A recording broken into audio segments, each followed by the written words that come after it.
House wiring এবং industrial ওয়্যারিংয়ে ব্যবহৃত কয়েকটি গুরুত্বপূর্ণ ইলেকট্রিক্যাল কম্পোনেন্টের একটি হলো এমসিবি, আরসিসিবি, আরসিবি এবং এমসিসিবি। আজকে দেখব কিভাবে এবং কোথায় কত রেটিংয়ের এমসিবি, আরসিসিবি, আরসিবিইউ ব্যবহার করা হয় এবং এগুলো কিভাবে কাজ করে। তাছাড়াও ইলেকট্রিক্যাল বিভিন্ন ইন্টারভিউ বোর্ডে যেমন এবিসি লাইসেন্সে এগুলো সম্পর্কে খুব বেশি প্রশ্ন জিজ্ঞেস করা হয়। আজকে প্রথমে দেখব এমসিবি। এমসিবি কী এবং এটি কিভাবে কাজ করে, এটির ওয়ার্কিং প্রসেসটা ভালোভাবে অবজারভেশন করব। এমসিবির পূর্ণরূপ হলো মিনিয়েচার সার্কিট ব্রেকার। এমসিবি হলো মূলত এমন একটি স্বয়ংক্রিয় সুইচ যা সার্কিটে অতিরিক্ত কারেন্ট অথবা শর্ট সার্কিট হলে বিদ্যুৎ সংযোগ বিচ্ছিন্ন করে দেয়। এটি পূর্বে ফিউজ হিসেবে ব্যবহার করা হতো। বলা যায় এমসিবি হলো ফিউজের একটা আধুনিক রূপ। এমসিবি সাধারণত দুটি পদ্ধতিতে ট্রিপিং ব্যবস্থা সম্পন্ন করে, একটা থার্মাল প্রোটেকশন এবং অপরটা হলো ম্যাগনেটিক প্রোটেকশন।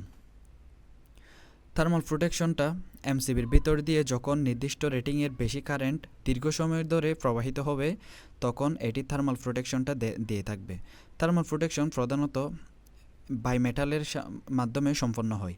বাইমেটালের ভিতর দিয়ে যখন খুব অল্প পরিমাণ বা বেশি পরিমাণ কারেন্ট দীর্ঘ সময় ধরে প্রবাহিত হবে তখন বাইমেটালটি গরম হয়ে যাবে এবং এটি একদিকে বেঁকে যাওয়ার ফলে এখানে যে স্প্রিং থাকে স্প্রিংয়ে হিট করবে এবং এটি ট্রিপ করে ফেলবে।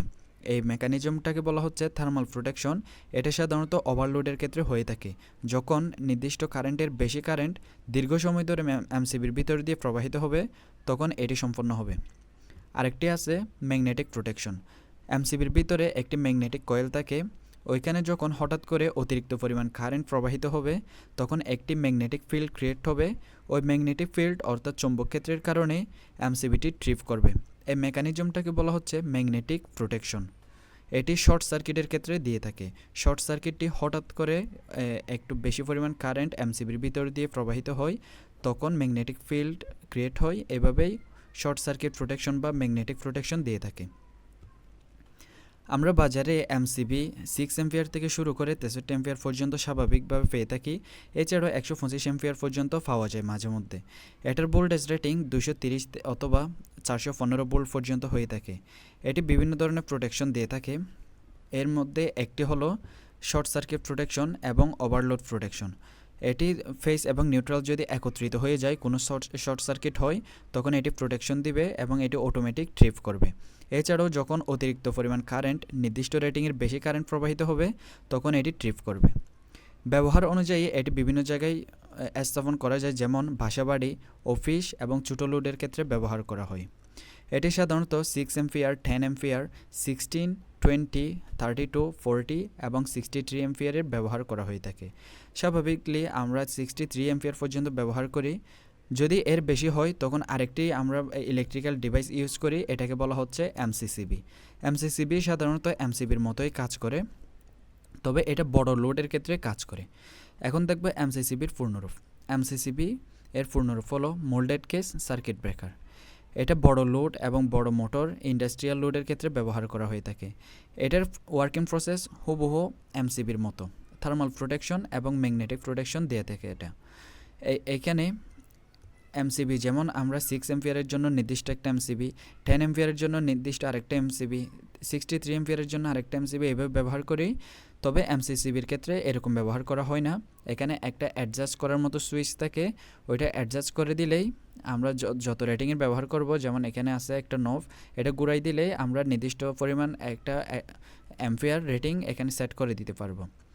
এছাড়াও এটা 3টি অবস্থায় পাওয়া যায়, একটা অফ, একটা ট্রিপ এবং একটা অন।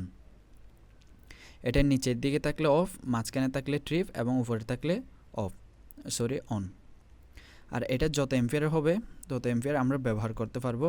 এটা স্বাভাবিকলি 415 ভোল্ট থেকে 690 ভোল্ট পর্যন্ত হয়ে থাকে এবং এম্পিয়ার রেটিং 16 এম্পিয়ার থেকে 1600 এম্পিয়ার বা তারও বেশি হয়ে থাকে।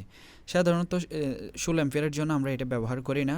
16 এম্পিয়ার বা 63 এম্পিয়ারের নিচে হলে আমরা এমসিবি ব্যবহার করি। এর উপরে যখন যাবে এমসিসিবি ইউজ করে থাকি। এটা বাসাবাড়িতে কম ইউজ করা হয়। এছাড়াও যখন বড় মোটর বা শিল্প কলকারখানা ডিস্ট্রিবিউশন প্যানেলে ব্যবহার করা হয়। এরপর আসে আরসিসিবি।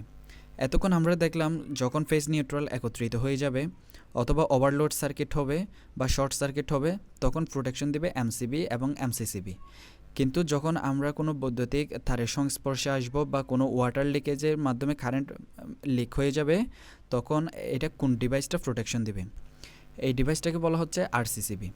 আরসিবি সাধারণত মানুষকে বিদ্যুৎ স্পৃষ্ট হওয়া থেকে রক্ষা করে এবং বিদ্যুতের কাছে গেলে যখন মানুষকে বিদ্যুৎ শক দেবে, নির্দিষ্ট পরিমাণ রেটিংয়ের উপরে যদি বিদ্যুৎ লিক হয়ে যায় বা মানুষের বডির মাধ্যমে আর্থ হয়ে যায়, আর্থে চলে যায়, তখন এটা প্রোটেকশন দিবে আরসিসিবি। আরসিসিবির পূর্ণরূপ হলো রেসিডুয়াল কারেন্ট সার্কিট ব্রেকার। এটা সাধারণত আর্থ লিকেজ শনাক্ত করে। এর আগে পূর্বে আরসিসিবি এর জায়গায় ইএলসিবি ইউজ করা হতো। এটা আগের একটা প্রযুক্তি, আর্থ লিকেজ সার্কিট ব্রেকার। এখন বর্তমানে ইএলসিবি এর পরিবর্তে আরসিসিবিটাই বেশি ইউজ করা হয়। এটা কিভাবে কাজ করে? এটা যখন ফেজের মাধ্যমে নির্দিষ্ট পরিমাণ কারেন্ট প্রবাহিত হবে এবং নিউট্রালে ওই কারেন্টটাই ফিরে আসার কথা, কিন্তু যখন এটা হিসাব করে দেখবে ফেজের মাধ্যমে যাচ্ছে 10 অ্যাম্পিয়ার এবং নিউট্রালের মাধ্যমে ফিরে আসতেছে 9.97 অ্যাম্পিয়ার, তার মানে এখানে 0.3 অ্যাম্পিয়ার লিক হয়ে গেছে। ওই লিকটা ধরা হয় মানুষের বডির মাধ্যমে বা কোনো একটা ইলেকট্রিক্যাল কম্পোনেন্টের মাধ্যমে আর্থে লিক হয়ে গেছে। তখন যখন ফেজ কারেন্টের চেয়ে নিউট্রাল কারেন্ট কম হবে, তখন ওই লিকেজটা হিসাব করে এটা ট্রিপ করবে। এটা মানুষকে বৈদ্যুতিক শক এবং আর্থ লিকেজ থেকে রক্ষা করে। ফেজ এবং নিউট্রাল কারেন্টের মধ্যে পার্থক্য হিসাব করে এটা কাজ করে থাকে। এটার সেন্সিটিভিটি 30 মিলিঅ্যাম্পিয়ার, 100 মিলিঅ্যাম্পিয়ার এবং 300 মিলিঅ্যাম্পিয়ার পর্যন্ত হয়। সাধারণত বাসাবাড়িতে আমরা যেটা ইউজ করি এটা 30 মিলিঅ্যাম্পিয়ার, অর্থাৎ 30 মিলিঅ্যাম্পিয়ারের বেশি যখন কারেন্ট লিক হয়ে যাবে তখন এটা ট্রিপ করবে। এরপরে এতক্ষণ দেখলাম এমসিবি, এমসিসিবি এবং আরসিসিবি। এখন আধুনিক প্রযুক্তিতে এমসিবি এবং আরসিসিবি দুটাই একসাথে কম্বাইন্ড একটা প্রযুক্তি তৈরি করা হয়েছে। ওইটাকে বলা হচ্ছে আরসিবিইউ, অর্থাৎ residual current circuit breaker with overload protection. এটা ওভারলোড প্রোটেকশন দিবে এবং এটা আর্থ লিকেজ বা শর্ট সার্কিট এবং ইলেকট্রিক্যাল শক থেকে মানুষকে রক্ষা করবে। অর্থাৎ এটা এমসিবি এবং আরসিসিবি দুইটার কাজ এই একটা ডিভাইসেই করে থাকবে। তাহলে এতটুকুই আজকে। এখানে আমরা যে ইলেকট্রিক্যাল কম্পোনেন্টগুলো নিয়ে আলোচনা করছি, এগুলো থেকেই এবিসি লাইসেন্সে বিভিন্ন প্রশ্ন আসে এবং আমরা স্বাভাবিক যেটা হাউস ওয়ারিং করে থাকি বা ইন্ডাস্ট্রিয়াল ওয়ারিং, এখানে এগুলো ব্যবহার করা হয়। তাই এগুলো আমাদের জানতে হবে কোথায় কত রেটিংয়ের ব্যবহার করা হয় এবং এটার ওয়ার্কিং প্রসেসটা কী। এছাড়াও এখানে দেখা যাচ্ছে আরসিসিবি এবং আরসিবিইউ দুটাতেই এখানে একটা টেস্ট বাটন থাকে। এই টেস্ট বাটন দিয়ে এটা ঠিক আছে কিনা এবং এটা সঠিকভাবে কাজ করতেছে কিনা এটা দেখতে পাবো। আর এখানে রেটিংটা দেখা আছে এই যে 30 মিলিঅ্যাম্পিয়ার, এটা 30 মিলিঅ্যাম্পিয়ারের বেশি হলে ট্রিপ করবে এবং এটার ভোল্টেজ রেটিং হলো 230 ভোল্ট। তাহলে আজকে এতটুকুই।